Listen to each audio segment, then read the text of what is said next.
Hi, everybody. This is Tom Burkett with the Songbird Live. We're now in Songbird Sessions. Today, we're with Quanom Fowler. We're going to learn a little bit about him and his music. So today, we have the privilege of visiting with a remarkable musician whose sound is as soulful as it is inspiring. Quanom Fowler is a world-class saxophonist, a composer, an educator, a motivator, and a man whose journey through music is a story of faith, perseverance, and purpose. He grew up in Fort Worth, Texas, just down the road, and he discovered saxophone at an early age, went on to study jazz with legend Alvin Batiste at the Southern University. Since then, Quamon has performed alongside artists like Marcus Miller, Kirk Whalum, and T.D. Jakes, and his music continues to move audiences around the world.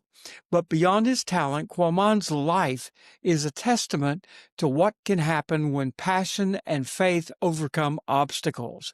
Please join me today to welcome an artist who brings both heart and soul to every note, Mr. Quanom Fowler. Yay!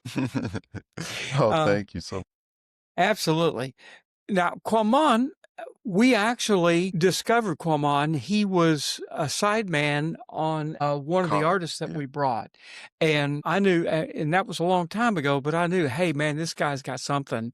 And whenever we started checking into it, man, we wanted to definitely include you in the Songbird family. Quamon is most often known as a tenor saxophone player, but he also, like all saxophone players, he does all kinds of doubles. So anyway, we're really excited to have you join us today. Oh, thank you so much, Tom. I appreciate you and everything that you do here for the community with giving us an opportunity to share our musical stories.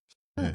And it's just great to be able to connect with you and learn about your vision here at Songbird Live and just excited to be on. Absolutely.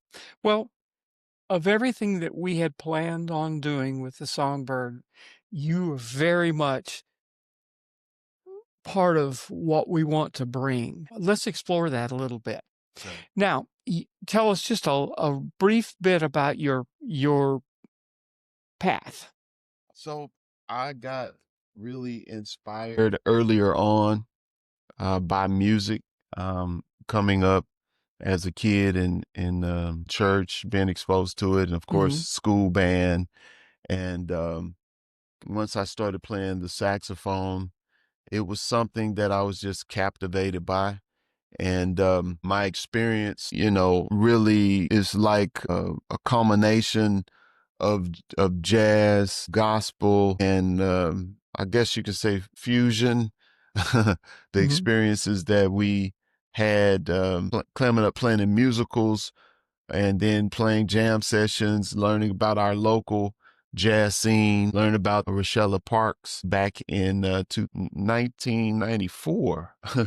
So she actually was the bridge that really kind of opened or brought me into awareness Hmm. of the Texas tenor sound, learning about just our tradition and heritage. Of course, Shelley Carroll, our modern Texas tenor, and Marshall Ivory. So I learned that it was a history and a lineage, if you would, with the saxophone. And even Arnett Coleman, although he was alto, but he was very influential in the jazz scene. But it was just amazing to find out how much impact local musicians had on like the whole world scene of Yeah, jazz. exactly. So I learned about those artists and started to study deeper. It really just opened my mind and my world up to so many other possibilities to Hmm. be able to express myself on this Yeah, instrument. there So you go.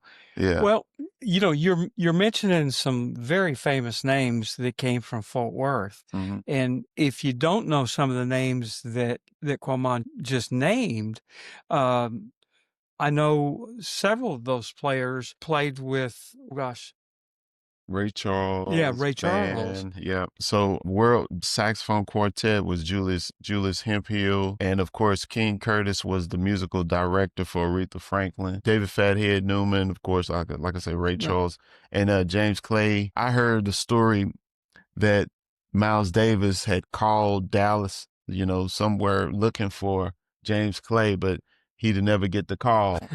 So he missed it, and Miles called John Coltrane, Isn't that to be in something? this group. Yeah. Yeah.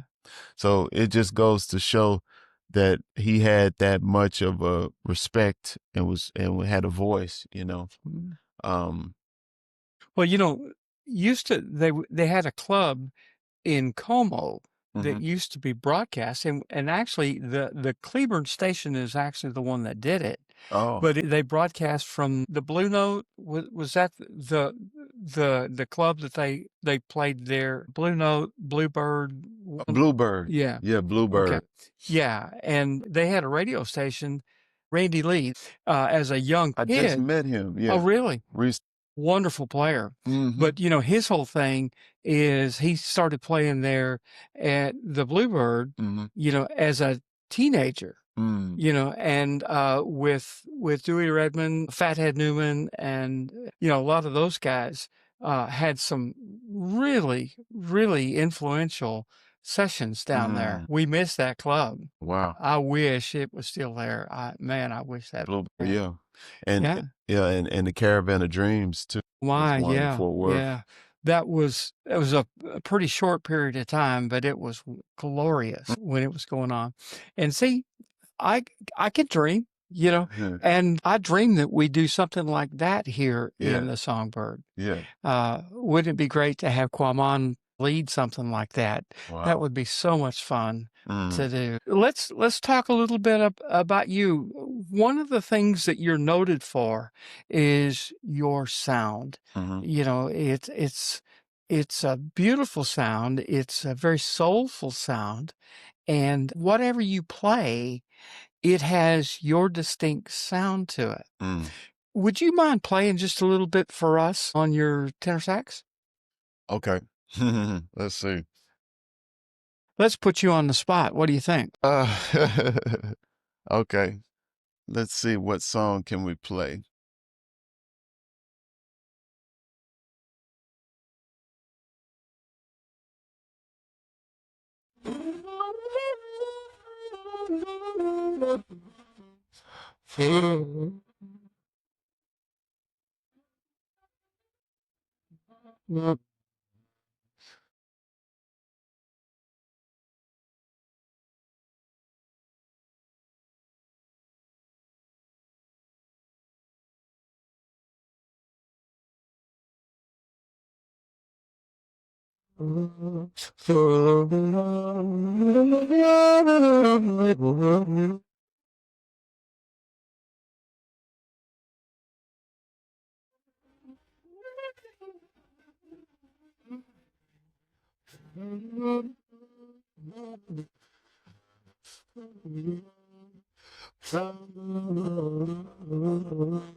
Yay. What are the influences that were there sounds that you were trying to copy, Mhm, as growing up? I know that Alvin Batiste was a huge mhm. influence for you. Talk to me about your influences. Okay, so when I started at 12, in the beginning, one of the gospel saxophonists that was popular at the time was Bernard Johnson. And so I started playing in his orchestra, and then I was influenced by John Taylor. Yeah. And so I was at a musical and I saw him, he had a curved soprano. And I told him this story. He was like, "What? Are you serious?" He's like, "Man, you just never know who's watching and who you're influencing." Right. But I saw and heard him play. So I was like, yeah, I want me a curved soprano. And so I was You still practicing. have that one, don't you? No, I don't have that one Oh, anymore. okay. That one was stolen. Oh, no. But anyway, and then of course from listening to the radio at the time, smooth jazz radio station was Mhm. the Oasis. And of course I got exposed to the contemporary jazz, of course Kenny G, Dave Mm. Koz, and those guys. Mhm. But then actually with my brother, we went to Sounds Warehouse. That It's through the back when the music industry actually had physical. a a Yeah. a distribution, Yes. network and everything.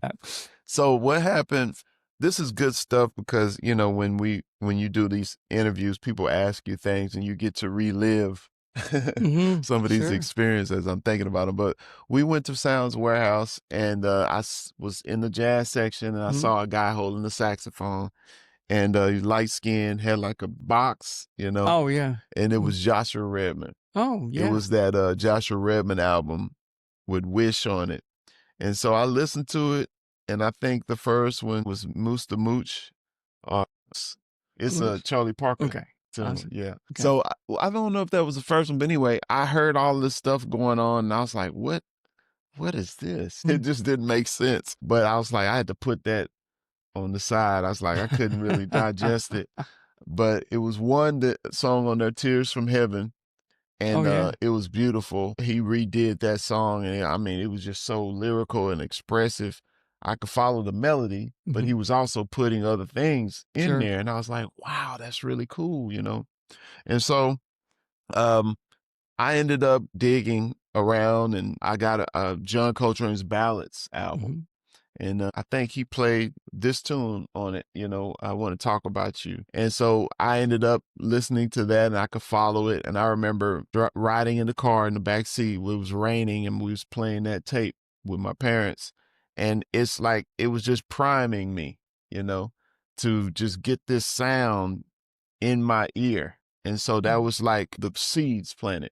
Mm. So by the time I got 14, I did this competition, AXO competition, NAACP AXO competition. So I won locally and I went on to Oh. compete nationally and won. But my teacher was Rachella Parks. And so when I got with her, she made sense of all of the musical sound for Mhm. me to teach me about the history of the tenor and jazz tradition. And Mm. so she was really big about you tell your story. You got to be like a preacher on the horn. There you go. And so it was impressed on me to have a message, to have something that means something like heartfelt, play from your heart and Mhm. soul. And it's more of a vertical thing. The people enjoy it, but for me, I think my foundation was I want to be able to express what God gives me through the instrument. And the Mhm. instrument was to be a part of my body. So that Right. was the connection.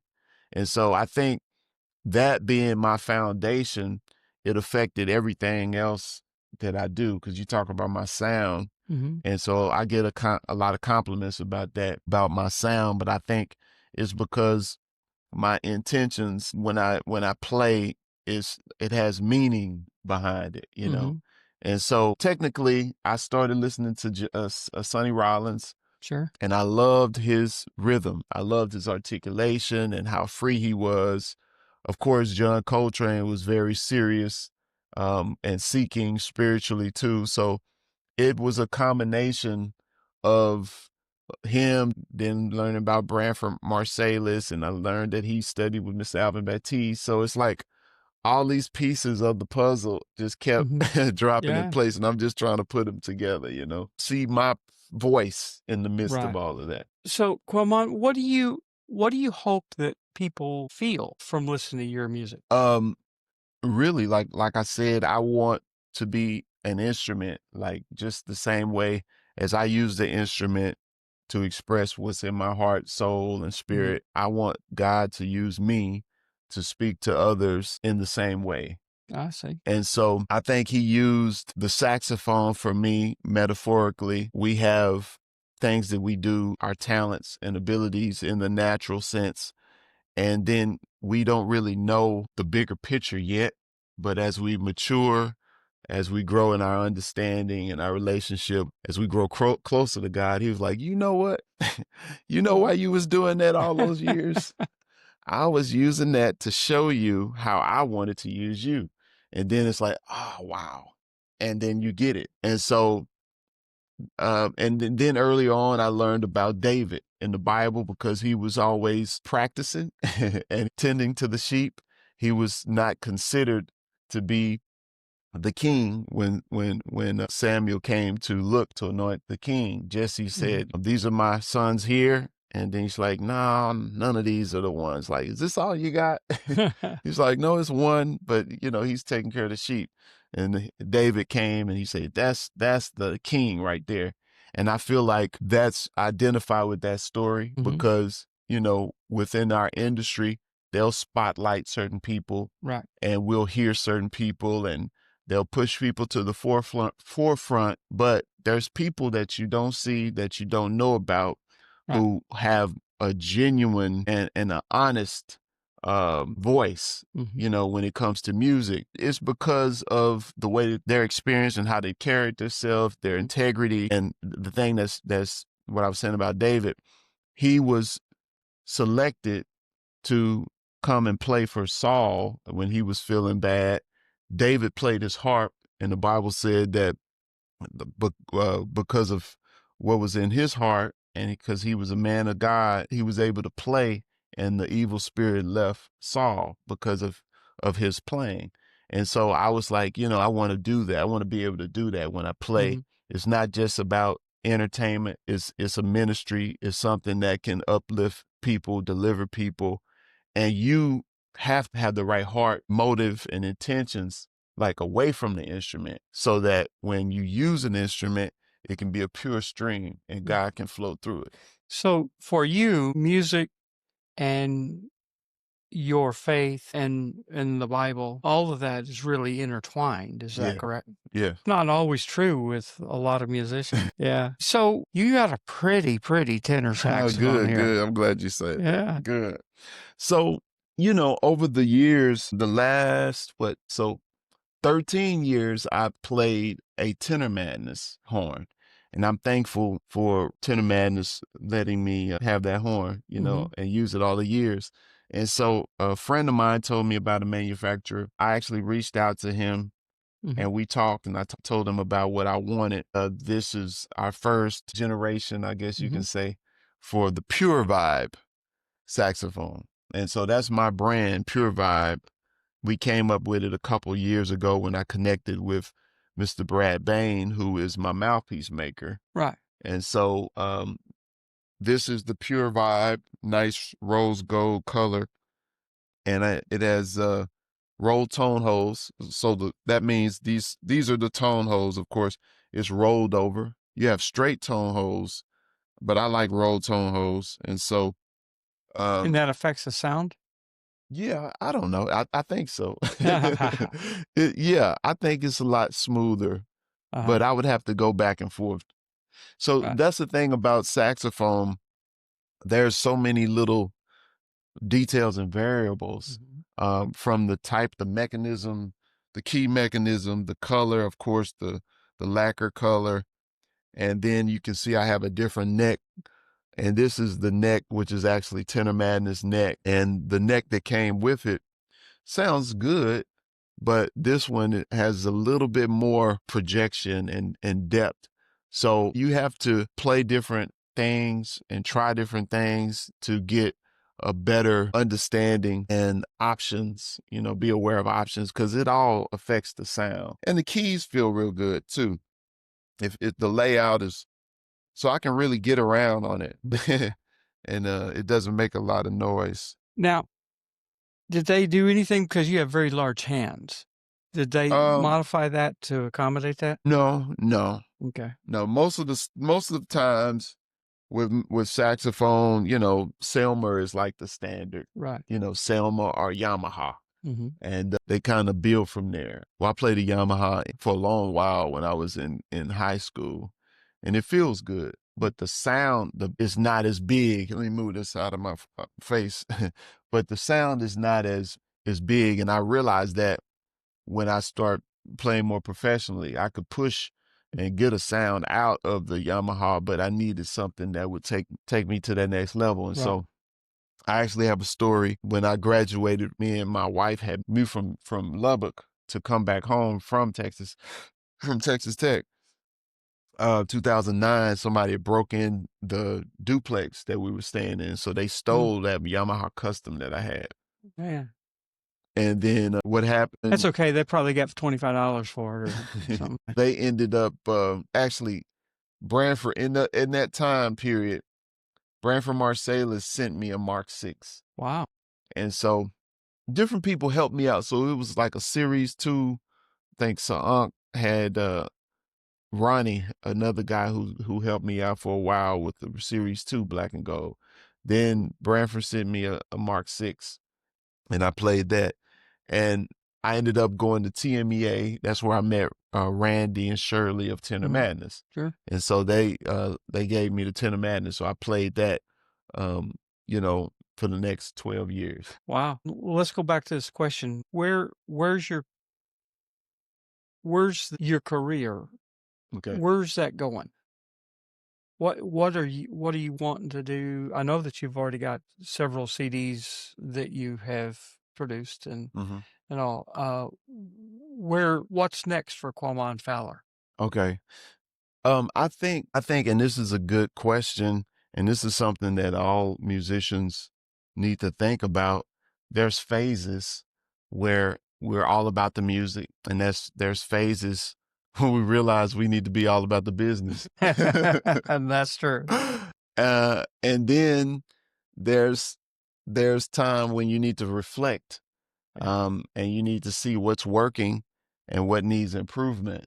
And so actually it's amazing how time flies. And I remember last year around approaching this time, it was impressed upon me that I need to have a nonprofit organization. And so also at that time I was thinking about, I kept hearing this thing about trusts and having your business structure set up and all of this. So I was thinking on those terms, and so I was just being obedient. I've always been a person that was attracted to multiple streams of income, and so the key to wealth, by the way. Yeah, multiple streams of income. Yes, yes, and it's biblical principle. Ecclesiastes 11:1-6 says to cast your bread upon the water, that it'll return after many days. So 7 and 8 different things, because you never know what evil will be up on the earth. Maybe this will bring forth some, or maybe that, or maybe they all will be alike good. And this is coming from the richest man ever, Solomon. And so I really take that to heart. And between, of course, the Bible, Solomon, and then also people who I studied, Robert Kiyosaki, Rich Dad, Poor Dad, just understanding that we can be an employee where we're working for somebody. We can be self-employed where we're working for ourselves. We can have investments that are working for us, and we have a whole business that's working for us. And so learning that in my 20s and learning about different assets to invest into, that's how I was able to do my own projects, because I paid for them, and most musicians, they don't have that. Okay, you're touching on a real touchy subject here. So many musicians do not have a clue about the business of music. And if you don't, you will always kind of be a slave Yes. to whatever winds blow. Right. You live and die with the phone ringing. Right. Yeah. Instead of being in control of your own destiny.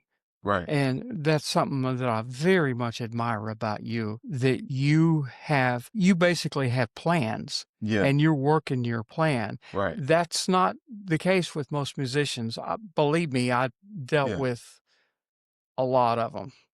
And Hmm. quite frankly, most of them, they don't get it. They Well, just absolutely don't get it. well, you know, and the thing that really helped with me, it has everything to do with identity, Mhm. you know, and if you give, like, if you don't know who you are, then people can use you. Sure. You know, when you know who you are, people can't, they can't Right. do that. Exactly. I have been since a kid really confident. Like even when I was technically not supposed to be, Uh, because I'm visually impaired, but at the same time, it's from birth, some trauma or something that happened when mhm, I was a kid. But mhm, I'm visually impaired, so I always had to depend on adaptive technology and get rides places and mhm, stuff like that. But it's never been a hindrance. And I remember asking my mom about it when I was a kid, and she brought a scripture up in 2 Corinthians 12 and 9, where when Paul was asking for the thorn in his flesh to be removed, and the reply was, "For my grace is sufficient for thee, for my strength is made perfect in weakness." And so all of what Paul had in terms of his knowledge and wisdom, he had something that was a burden to him. Some yeah, people say he might have had some type of sight problem, or he had some type of physical thing he had to carry, but he mhm, was so influential with yeah, what his impact for the word of God. But s- it's those weaknesses that yeah, allow us to be humble, stay mhm, humble and sure, dependent right, upon God. And God can use, even though you might be hindered in the natural, he mhm, can, that'll right, push you to make other things right, stronger. And sure, so that's kind of how, that's like the story of my life. When I would learn stuff, even when was playing the violin, because I started on the violin, I had to learn. I mean, I could read and everything, but it was just slower. But I didn't realize how quick I was learning things until other people would point it out. And so I would have to listen and learn things from rehearsing. mm, I could see things to a certain point, but I would just memorize my music. And so mhm, when I was playing the violin, I got ones in the solo and ensemble contest. mhm, And when I got started playing saxophone, and later getting in high school playing the big band music, and then doing mhm, these other things where I'm around other guys that are skilled at a high level, plus they can mhm. see. And so I'm having to keep up. So Yeah, my brain is having to make sense of stuff really quick. right, And so when you put in those situations, that's when your superpower kicks in. yeah, And that was purposed like that. And I have a friend, he always, like, we still keep in touch because we did a thing back in 2003, Jazz in the New Generation. Actually, the Ravinia Jazz Institute. That was with James Moody as a clinician. David Baker was a clinician. Curtis Fuller, Danilo Perez, Rufus Reed. These are like wow, big time yeah, jazz legends, right? My friend was just saying he remembered meeting me, mhm, and I was close to the music stand trying to get the music. right, And he said, he's like trying to figure out what's going on. He's like, man, what? But he said, when it came time for me to solo, I soloed and I wasn't looking at the page. And he was just amazed, like, dude, you were playing that like you wrote it.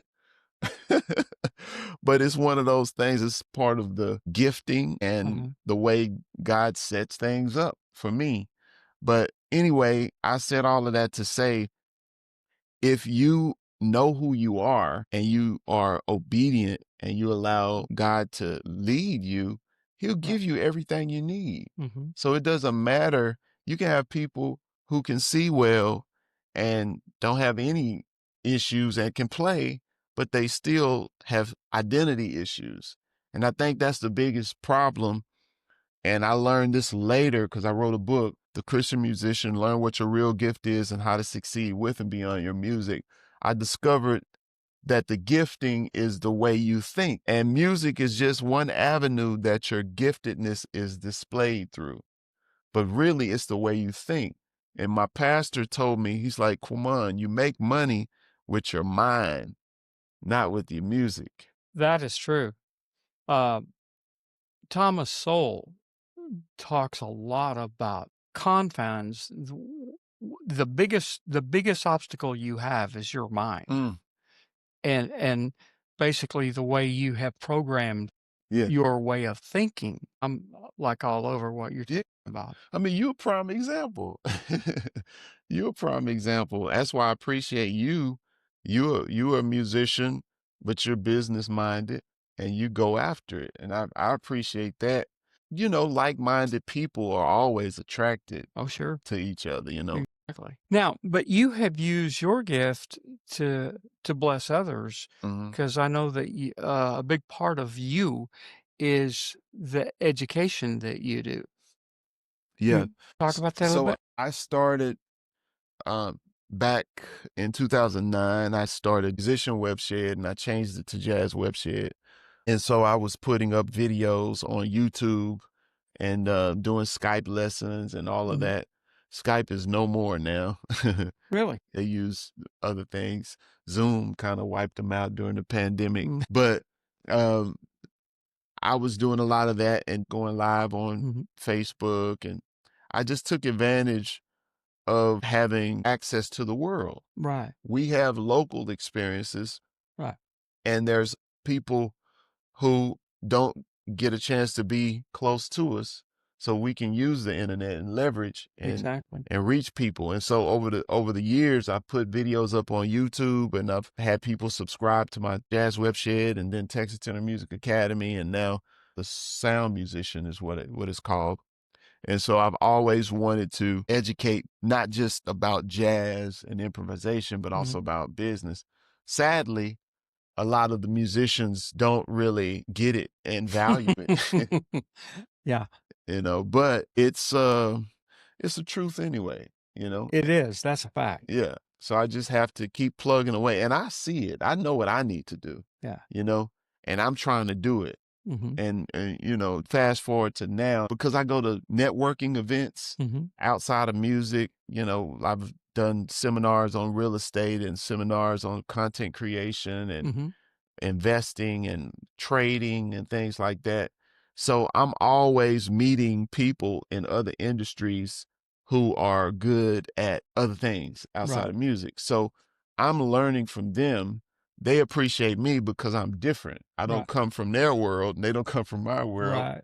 but they appreciate me and they pour into me. So Mhm. as I learn, I'm applying it. I'm doing what they say do. And I've met other guys, people my age, and I've learned about, the infinite banking strategy, having an IUL. I've learned about diversifying and getting gold and silver, getting real estate. I've invested in real estate. I've done cryptocurrency and Mm. staking. And so I have a lot of different things.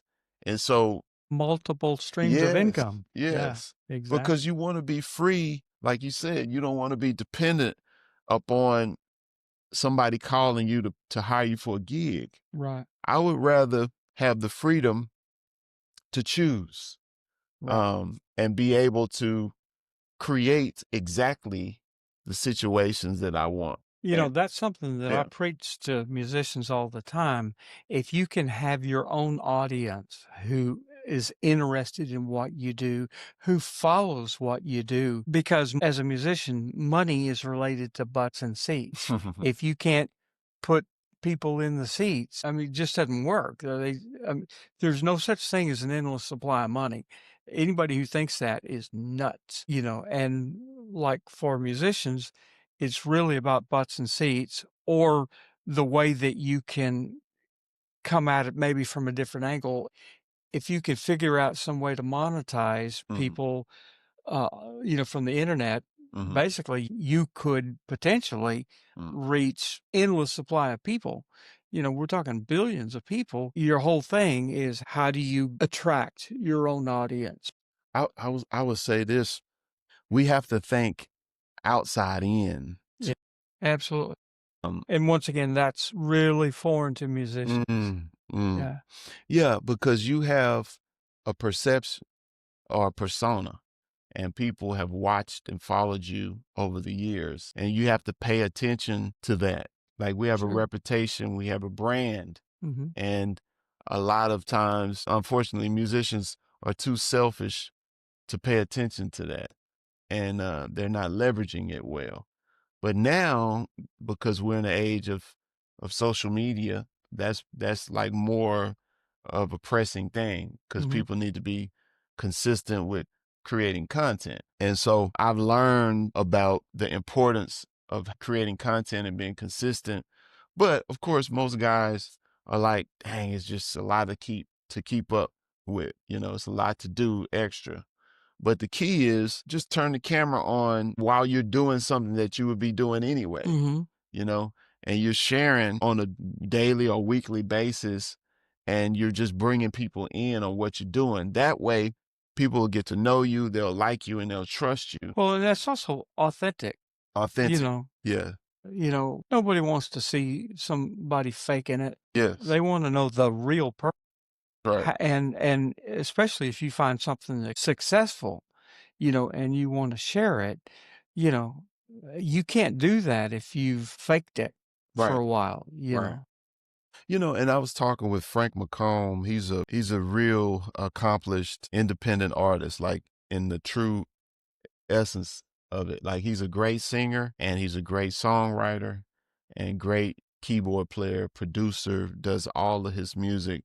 And we were talking, and I called him like the Michael Jordan of music Mhm. because he puts in the work and Yeah. he's released a lot of albums and stuff, all independent. He does a lot of it himself. But we were talking, he was just saying, man, you just have to be consistent, and Mhm. you just got to put it everywhere. He's like, he was just saying, yeah, I asked him, what's the best way? Should we be doing an album or should we be Mhm. thinking about an app?